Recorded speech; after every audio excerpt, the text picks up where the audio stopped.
What's going on, guys? This is John from GrowPro Solutions. Today we're here to talk about your pH monitoring, your EC monitoring, and overall the maintenance of the equipment that you're using. I personally only run with Blue Lab. I've been running them for about 15 years, so it's just something that I'm used to and it's easy for me. It's a simple solution for the pH probes. This is the Guardian model that I use personally. This hangs from your res. You usually have these two probes in there.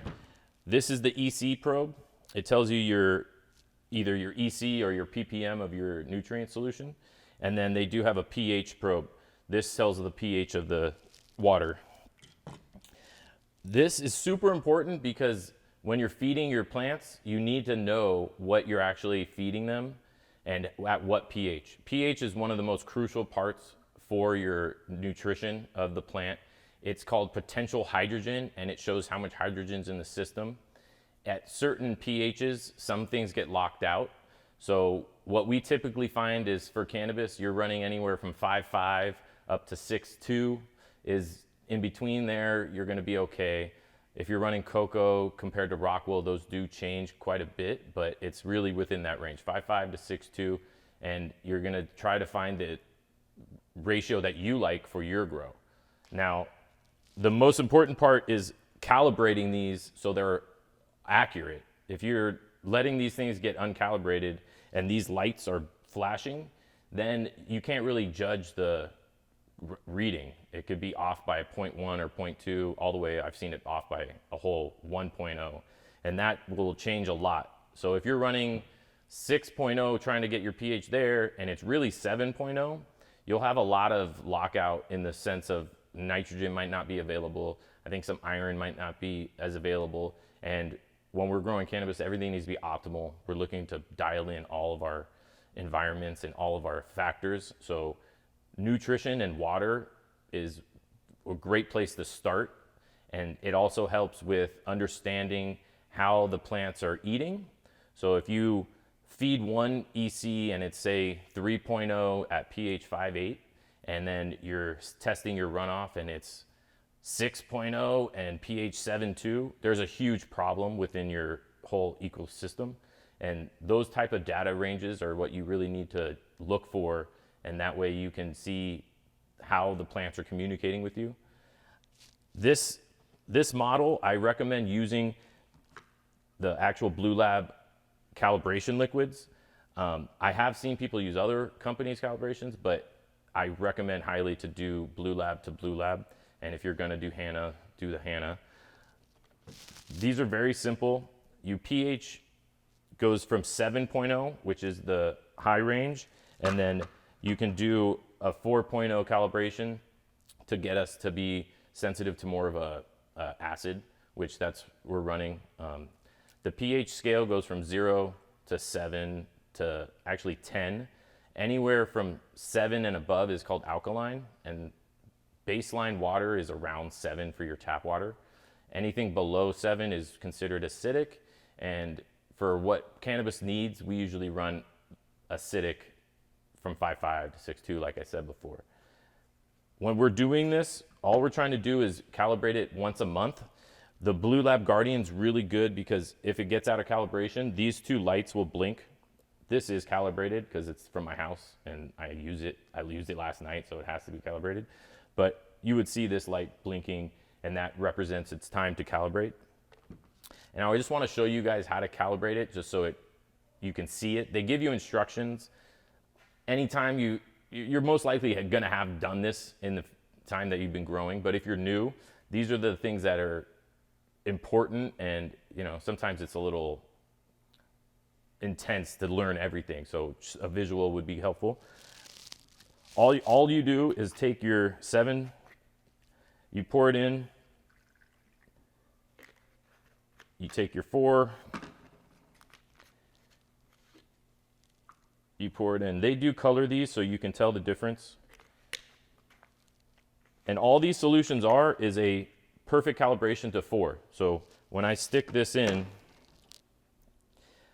this probe goes into the 7 first, and it's starting to go down. It should stop at 7. Takes a little bit. So it's already calibrated, so it's reading it accurately. But when you're ready to calibrate these, you just hold this button down until it activates the calibration, and it goes through its sequence. So it takes about, I don't know, 30 seconds. It doesn't take long, but this is a very key factor in maintaining your equipment. Reading your pH and your EC is a very scientific procedure. These things are very sensitive, so you want to be accurate, because the whole part of this is to make sure we can get data and correct it. So this is now pH to 7.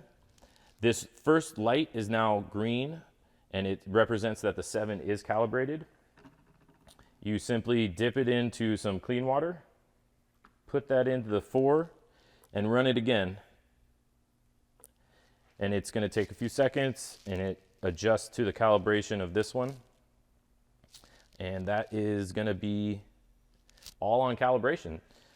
The other thing that I highly recommend is every often you're going to want to clean your probes. As you can see, I did not clean my probe just so I could show you that they do add, they build up some nutrient and scale. Certain nutrients are going to build less. I run heavy 16. It has a lot of organic matter. They build up quite a bit. So once a week, I clean it. So now the pH is calibrated to 4.0. So when we put this back into the city water, this should be an accurate pH representation of the water. As you can see, the ppms of your city water that we have here is about 290. That's about average to what cities are going to be. They do add some to give you a buffer and alkalinity in the water. And I'm going to assume this pH is about 7.3. That's kind of like most city waters are around 7. If you guys have any questions, you can hit up Blue Lab directly, but this stand they don't sell it. This is only for hydro stores. I had to ask because this is my favorite thing, is collecting gear. So you do get, the best thing I can show you is your number one tool is a toothbrush.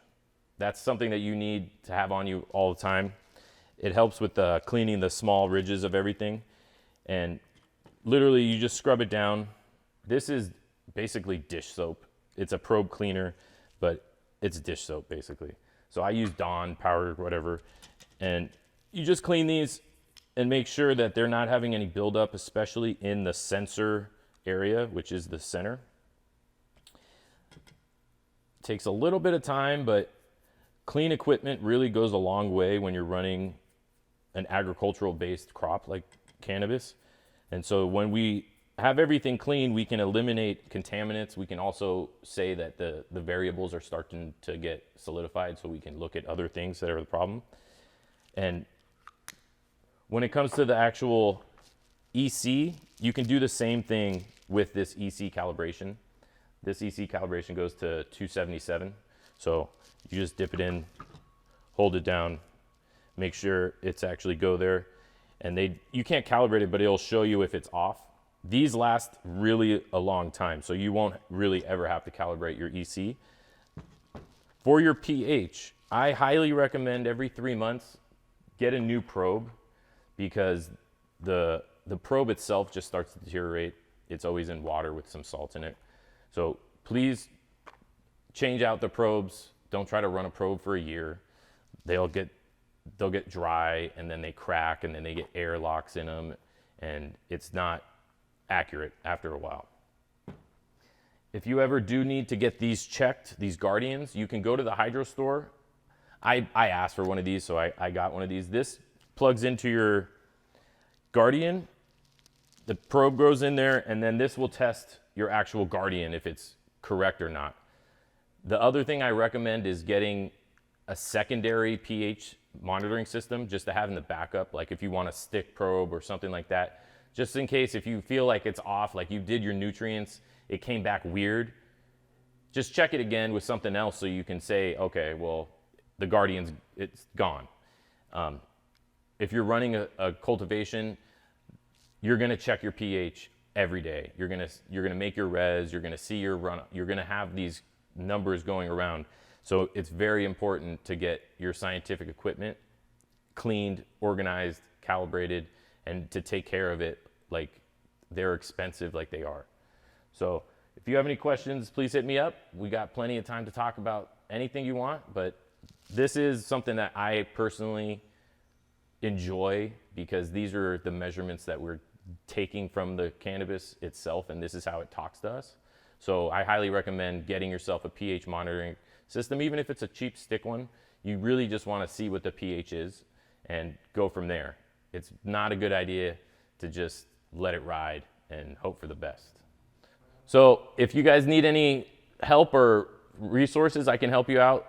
We're always here to help anybody from a small grower all the way up to a full commercial real with a license and everything. So please, this is how we get fire. You got to take your time, get your data. We're all trying to grow the best quality and get the biggest quantity, really. So hit me up. Let's grow some fire.